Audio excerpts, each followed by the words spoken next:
नमस्कार, कृषि दर्शन कार्यक्रम में आपका स्वागत है। मैं हूं अदिति शर्मा।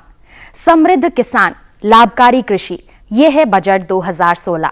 आज वित्त मंत्री श्री अरुण जेटली ने लोकसभा में बजट 2016-17 पेश किया, जिसकी प्रमुख विशेषता है कृषि और किसान कल्याण।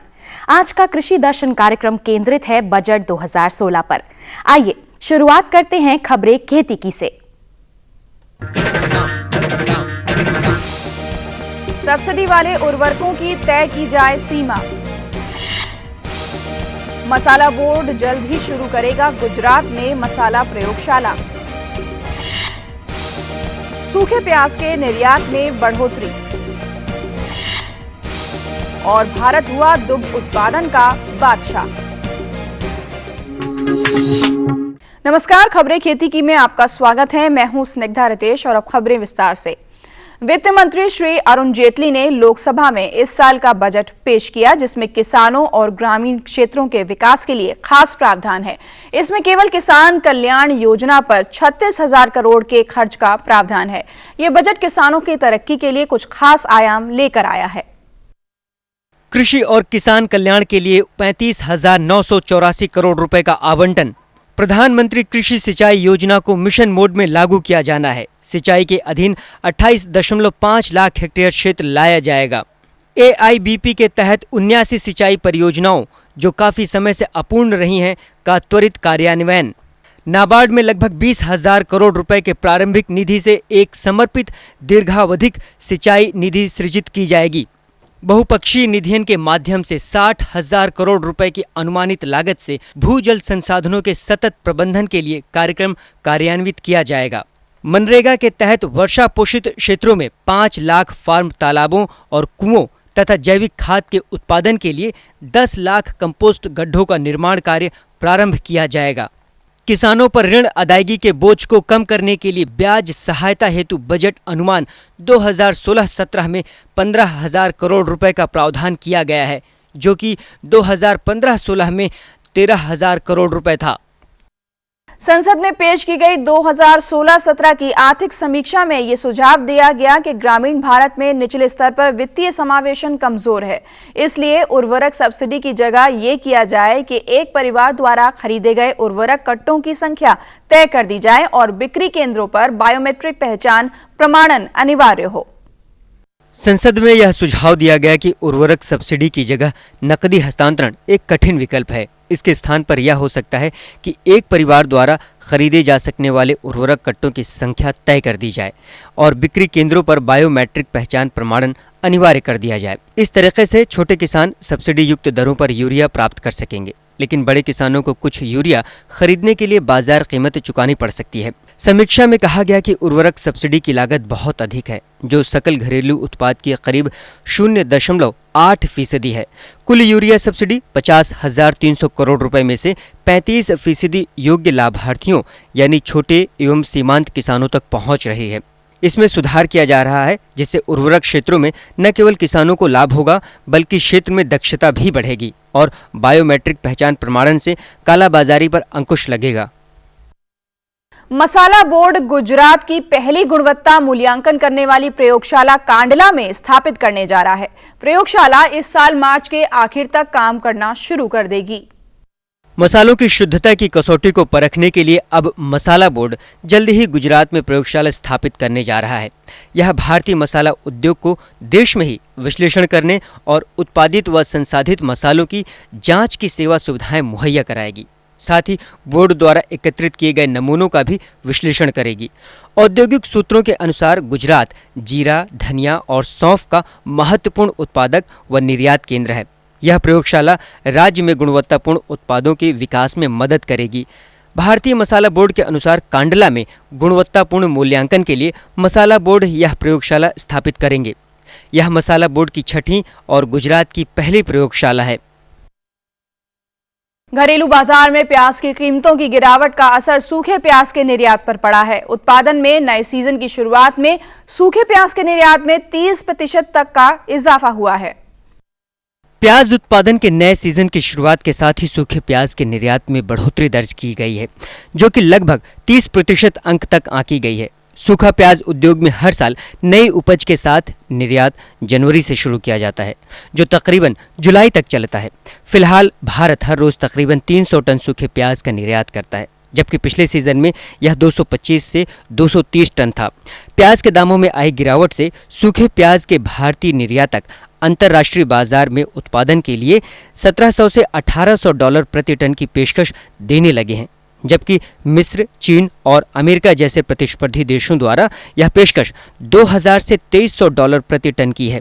पिछले 3 सालों से प्याज की कीमतें थोक बाजार में 15 रुपए प्रति किलोग्राम से गिरकर 9 रुपए प्रति किलोग्राम पर आ गई, लेकिन यह नया सीजन प्याज के निर्यात के लिए काफी फायदेमंद रहा। तो ये था हमारा आज का कार्यक्रम। कृषि से संबंधित जानकारियों के लिए देखते रहिए कृषि दर्शन। नमस्कार। वक्त हुआ है एक ब्रेक का। ब्रेक के बाद जानेंगे वित्त मंत्री श्री अरुण जेटली द्वारा पेश किए गए बजट 2016-17 में कृषि को लाभकारी और किसानों को समृद्ध बनाने के लिए इस बजट में क्या प्राथमिकताएं दी गई हैं। ये लो और बताओ। बस। अरे ये क्या भैया जी, बस इतनी सी रासायनिक खाद? किसानी छोड़ रहे हो क्या? किसानी नहीं, नादानी छोड़ रहे हैं। मिट्टी की जांच कराई है। अब तो लालाजी जितनी जरूरत है उतने ही उर्वरक खेत में डालेंगे। हाँ, किसान भाई आज ही अपने जिले की नजदीकी भूमि परीक्षण प्रयोगशाला में मिट्टी की जांच जरूर करवाएं और मिट्टी में पोषक तत्व, नमी व पौधे के विकास को देखते हुए केवल जरूरत के अनुसार ही पोषक तत्व डालें। और हाँ, मिट्टी में गंधक, जस्ता, बोरोन जैसे सूक्ष्म पोषक तत्वों का पता लगाना भी न भूलें। उर्वरक और जैविक खाद के सही उपयोग से भूमि का उपजाऊपन बनाए रखें, उत्पादकता बढ़ाएं, खर्चा घटाएं और बहुमूल्य विदेशी मुद्रा बचाने में भी सहयोग दें। और हाँ, धीमी गति से नाइट्रोजन उपलब्ध कराने वाले उर्वरकों जैसे नीम लेपित यूरिया को प्राथमिकता दें और यूरिया का पत्तों पर छिड़काव करें। अरे वाह, तू तो सचमुच समझदार हो गया रे। अधिक जानकारी के लिए संपर्क करें जिला कृषि अधिकारी या किसान कॉल सेंटर। मुझे क्या सुनाना चाहते हो? जो सुनाओ मेरी सौतन को। किसको? अरे वही तुम्हारा मोबाइल फोन जिससे सुबह शाम दिन रात चिपके रहते थे और कहते थे किसान कॉल सेंटर से बातें हो रही हैं। अच्छा, ये बात है। हाँ, क्यों? क्या हुआ? अब बात नहीं होती क्या? अब तो झट से बात हो जाती है। ऐसा क्या? हाँ, अब तो ज्यादा लाइनें और खास तकनीक के कारण खेती के माहिरों से तुरंत बात हो जाती है। और अगर कभी लाइन व्यस्त हो तो अपनी समस्या फोन पर रिकॉर्ड करा दो, वहाँ से फोन आ जाता है और समस्या की हल का मैसेज भी आ जाता है। ये देखो, आ गया। अरे वाह, इसका मतलब इंतजार की घड़ी अब खत्म। हाँ, तभी मैं सोचूं कि आजकल मुझ पर इतना प्यार क्यों आ रहा है। कृषि संबंधी समस्याओं का अपनी भाषा में तुरंत हल पाने के लिए पूरे भारत में किसी भी फोन से हेल्पलाइन नंबर पर संपर्क करें। किसानों का दोस्त किसान कॉल सेंटर। ब्रेक के बाद आपका स्वागत है। खाद्य सुरक्षा से लेकर आय सुरक्षा तक ये है विकास का बजट 2016। किसान भाइयों बहनों, आज वित्त मंत्री श्री अरुण जेटली ने लोकसभा में बजट 2016-17 पेश किया, जिसकी प्रमुख विशेषता है कृषि और किसान कल्याण। आइए देखते हैं।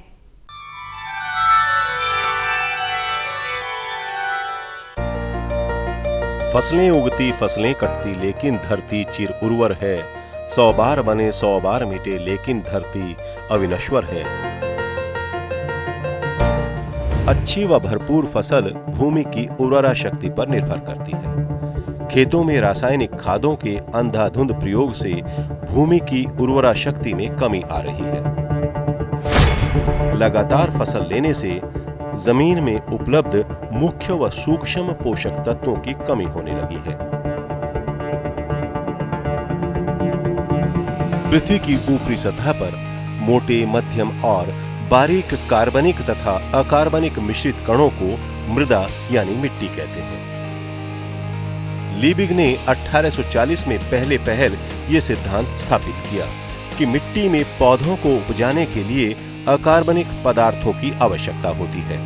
इसके बाद इस विषय पर अनेकानेक अनुसंधान होते रहे और आज हम निश्चित रूप से जानते हैं कि मिट्टी में तत्वों का न्यूनाधिक मात्रा में रहना अत्यावश्यक है।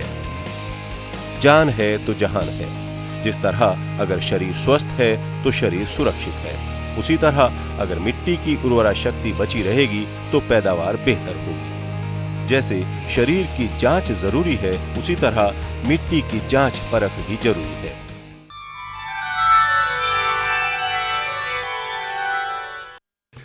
मृदा स्वास्थ्य कार्ड स्कीम का अब अधिक उत्साह के साथ कार्यान्वयन किया जा रहा है। इसके जरिए किसान मृदा के पोषक स्तर के बारे में जानकारी प्राप्त करते हैं और वे उर्वरकों का विवेकपूर्ण उपयोग कर सकते हैं। इसके अंतर्गत मार्च 2017 तक सभी 14 करोड़ जोतों को शामिल करने का लक्ष्य है। मृदा स्वास्थ्य और उर्वरता संबंधी राष्ट्रीय परियोजना हेतु 368 करोड़ रुपए उपलब्ध कराए जाएंगे। इसके अतिरिक्त उर्वरक कंपनियों के 2000 मॉडल खुदरा बिक्री केंद्रों को अगले 3 वर्षों के दौरान मुहैया कराई जाएंगी। उर्वरक कंपनियां शहर के कंपोस्ट का सह विपणन भी करेंगी, जो रसायन उर्वरता की क्षमता को बढ़ाएगा। कृषि प्रधान देश भारत में लोगों की आजीविका का मुख्य माध्यम खेती है। ऐसी स्थिति में खेती की उन्नति के बिना देश की उन्नति की कल्पना नहीं की जा सकती। आजीविका का मुख्य माध्यम होने के बावजूद खेतों को पानी न मिलने से किसानों को आर्थिक परेशानी का सामना करना पड़ता है। कृषि क्षेत्र का करीब 78% भाग मॉनसून पर निर्भर है।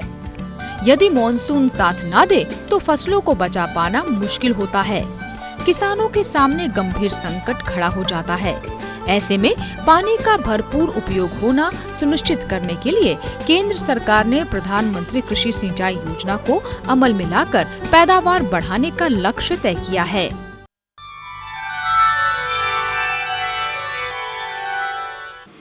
प्रधानमंत्री कृषि सिंचाई योजना को सुदृढ़ किया गया है और इसे मिशन मोड में कार्यान्वित किया जाएगा। इस स्कीम के तहत 28.5 लाख हेक्टेयर भूमि को सिंचाई क्षेत्र में शामिल किया जाएगा। AIBP के तहत जिन 89 सिंचाई परियोजनाओं का कार्यान्वयन लंबे समय से पिछड़ रहा है, उसमें तेजी लाई जाएगी। इससे 80.6 लाख हेक्टेयर क्षेत्र की सिंचाई करने में सहायता मिलेगी। इन परियोजनाओं के लिए अगले साल 17,000 करोड़ रुपए की आवश्यकता है और अगले 5 वर्षों में 86,500 करोड़ रुपए की आवश्यकता है। हम सुनिश्चित करेंगे कि इनमें से 23 परियोजनाएं 31 मार्च 2017 से पहले पूरी कर ली जाएं।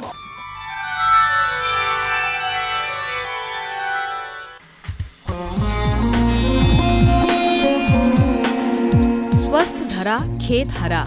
किसान भाइयों, खेतों में रासायनिक उर्वरकों व पेस्टिसाइड के प्रयोग से मिट्टी की उर्वरा शक्ति पर विपरीत प्रभाव पड़ रहा है। खेती की उत्पादन क्षमता प्रभावित हो रही है। इस स्थिति में चिंतित केंद्र सरकार ने खेतों में जैविक खेती को प्रोत्साहित करने की योजना बनाई है। सरकार जैविक खेती प्रोत्साहन के प्रति वचनबद्ध है, जिससे मृदा स्वास्थ्य में सुधार हो और बेहतर गुणवत्ता की फसल प्राप्त की जा सके। रसायन व पेस्टिसाइड के प्रयोग से प्राप्त फसल से मानव शरीर पर कई तरह के रोग को भी दावत देती है, जबकि जैविक खाद के प्रयोग से मिलने वाली फसल से शरीर को किसी प्रकार का नुकसान नहीं होता। सरकार ने जैविक खेती को प्रोत्साहित करने के लिए परंपरागत कृषि विकास योजना बनाई है, जिससे खेती की उर्वरा शक्ति को बेहतर बनाया जा सके। सरकार की इस योजना से किसानों को व्यापक फायदा पहुंचाने का लक्ष्य रखा गया है।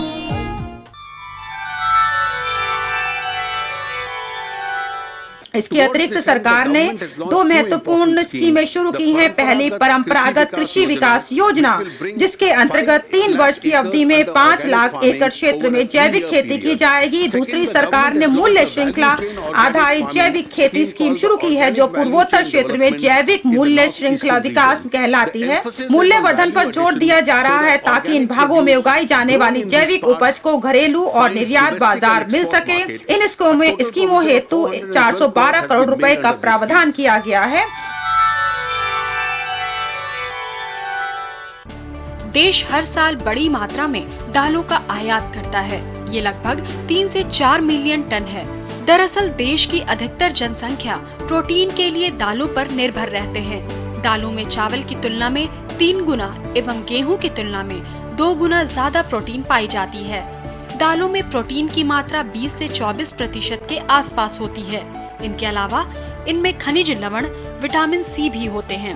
वसा, कोलेस्ट्रॉल और गुलेटिन की मात्रा इनमें नहीं पाई जाती है। दलहनी फसलें पोषण और स्वास्थ्य के लिए भी लाभकारी होती हैं। दलहनी फसलों के अवशेष हम मवेशियों को चारे के रूप में भी प्रयोग कर सकते हैं। दालों का उत्पादन 15 से 19 मिलियन प्रति वर्ष होता है। इसी प्रकार क्षेत्रफल 23 से 25 मिलियन हेक्टेयर, उत्पादकता 700 से 900 किलोग्राम प्रति हेक्टेयर रहती है। इसी तरह प्रति व्यक्ति दालों की खपत 42 से 47 ग्राम प्रति व्यक्ति है। दालों की उत्पादकता, उत्पादन और उपलब्धता तीनों चीजें बढ़ाने के दो तरीके हैं। पहला, दालों का क्षेत्रफल बढ़ाने से। दूसरा, परंपरागत क्षेत्रों में दालों की उत्पादकता बढ़ाई जाए। क्षेत्र विस्तार के लिए फसल चक्र में दालों को सम्मिलित कर सकते हैं। गेहूं, मक्का फसल चक्र में दालों की फसल को उगा सकते हैं।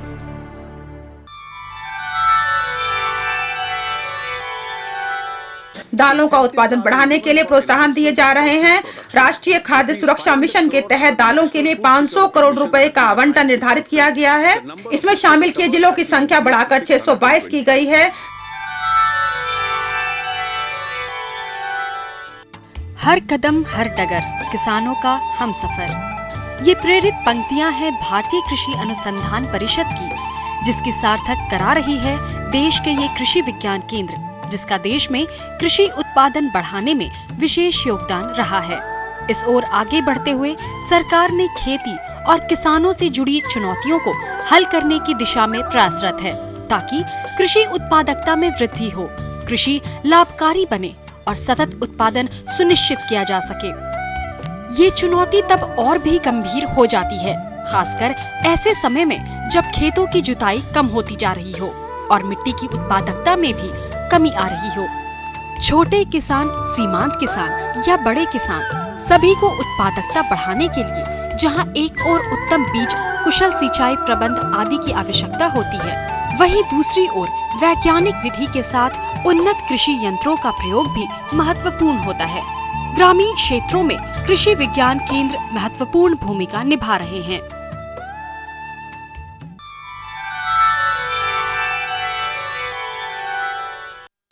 674 कृषि विज्ञान केंद्रों के बीच कुल 50 लाख रुपए की राशि के साथ राष्ट्रीय स्तर की प्रतियोगिताएं आयोजित की जाएंगी।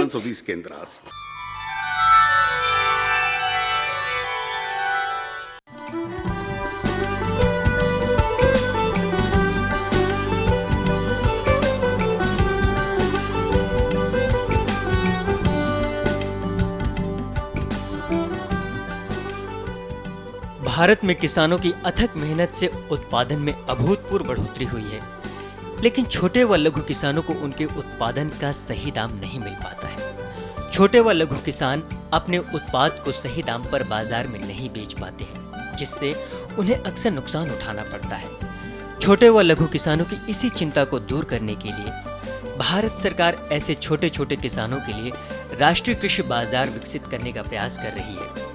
सरकार ने देश की 500 से अधिक मंडियों को एक साथ जोड़कर राष्ट्रीय स्तर का इलेक्ट्रॉनिक व्यापार पोर्टल तैयार किया है। सरकार के इस प्रयास से किसानों को राष्ट्रीय बाजार उपलब्ध कराया जाएगा। इसका उद्देश्य देश के विभिन्न राज्यों में स्थित कृषि उपज मंडी श्रृंखला को इंटरनेट माध्यम से जोड़कर एकीकृत राष्ट्रीय कृषि उपज बाजार चलाना है। विपणन की समस्या से किसान परेशान रहते हैं।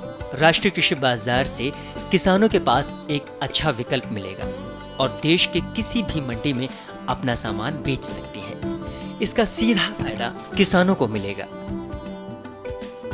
भारत का किसान तकनीक के मामले में काफी पीछे है।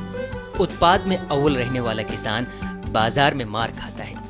किसान अपनी उपज को बाजार में बेचने के लिए स्थानीय स्तर पर ही आश्रित रहता है। इससे उसे जो लाभ मिलना चाहिए उसे नहीं मिल पाता है। किसानों की इस समस्या का समाधान करने के लिए सरकार ने राष्ट्रीय कृषि बाजार योजना बनाई है, जिसमें देश के किसी भी कोने में बैठा किसान अपने उत्पाद की ट्रेडिंग कर सकता है। छोटे बाजार में बैठा किसान किसी भी बड़ी मंडी में अपना उत्पाद बेच सकता है।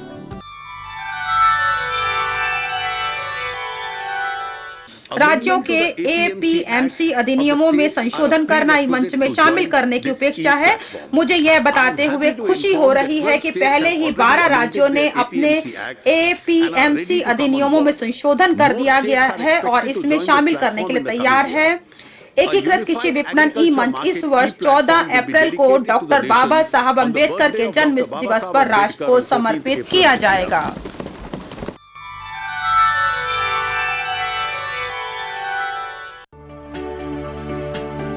भारत कृषि प्रधान देश है। भारतीय अर्थव्यवस्था में कृषि की प्रधानता को देखते हुए प्रधानमंत्री श्री नरेंद्र मोदी ने सत्ता संभालने के बाद से कृषि और किसानों के हितों के लिए कई योजनाएं प्रारंभ की हैं। खेत में खड़ी फसलों को होने वाले नुकसान के लिए पिछले 30 वर्षों से लागू फसल बीमा योजना से संबंधित NMAIS व WCIS से किसानों को पूरा लाभ नहीं मिल पाता था। इस फसल बीमा योजना की कमियों को देखते हुए प्रधानमंत्री फसल बीमा योजना को लागू किया जा रहा है। इस योजना में किसानों के हितों का पूरा ध्यान रखा गया है। वर्तमान फसल बीमा योजना में किसानों को 5.5% प्रीमियम दर तक भुगतान करना पड़ता था, जिसे नई प्रधानमंत्री फसल बीमा योजना में कम किया गया है। इस योजना में किसानों को खरीफ फसल के लिए 2% और रबी फसल के लिए केवल 1.5% प्रीमियम का भुगतान करना होगा।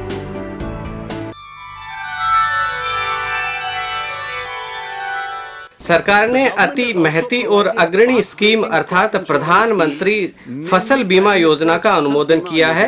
इस स्कीम के कारगर कार्यान्वयन के लिए मैंने बजट 2016-17 में 5,500 करोड़ रुपए का प्रावधान किया है। किसान भाइयों, भारत कृषि प्रधान देश है।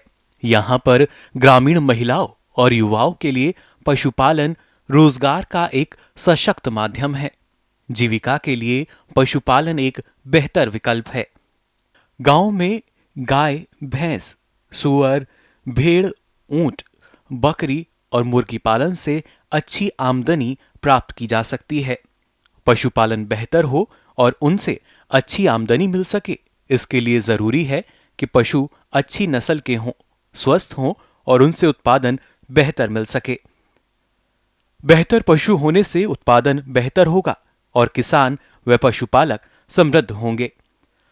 सरकार की भी मंशा है कि किसान पशुपालन के क्षेत्र में अच्छा करें और देश इस क्षेत्र में लगातार आगे बढ़ सके।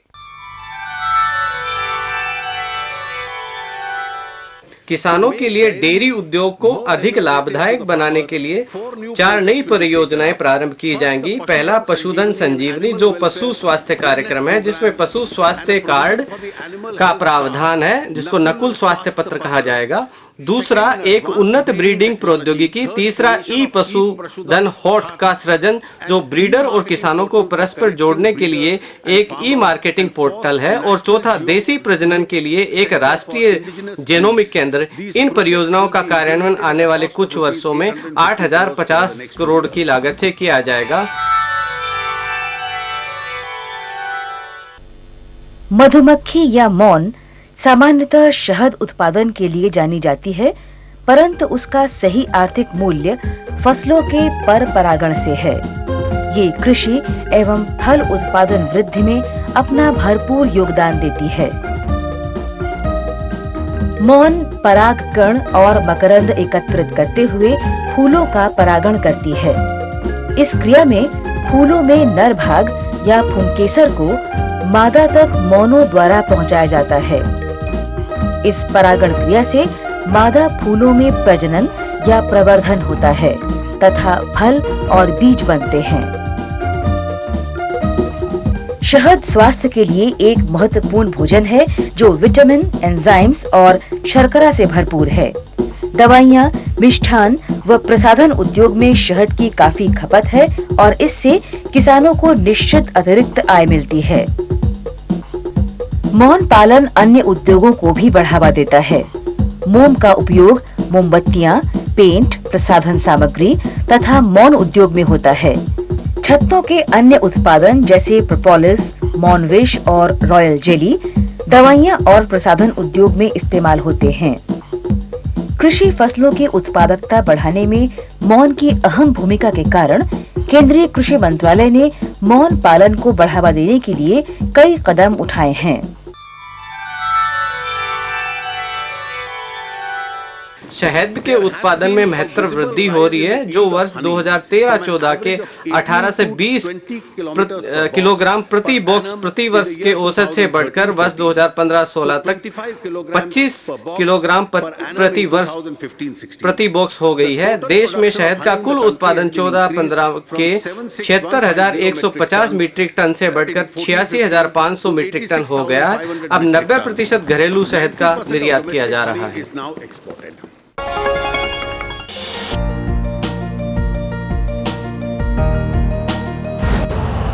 यूरिया का स्वदेशी उत्पादन 70 लाख टन बढ़ाने के लिए 6 उर्वरक संयंत्रों का उद्धार किया जा रहा है।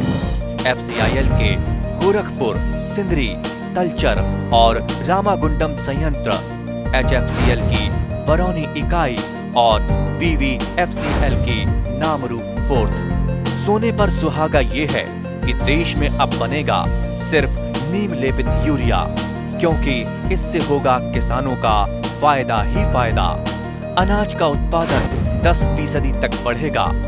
बढ़ेगी 10 से 15% नाइट्रोजन क्षमता।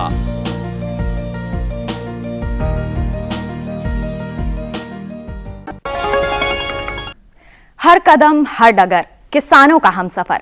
ये था बजट 2016 पर विशेष कृषि दर्शन कार्यक्रम। अब अनुमति दीजिए। नमस्कार।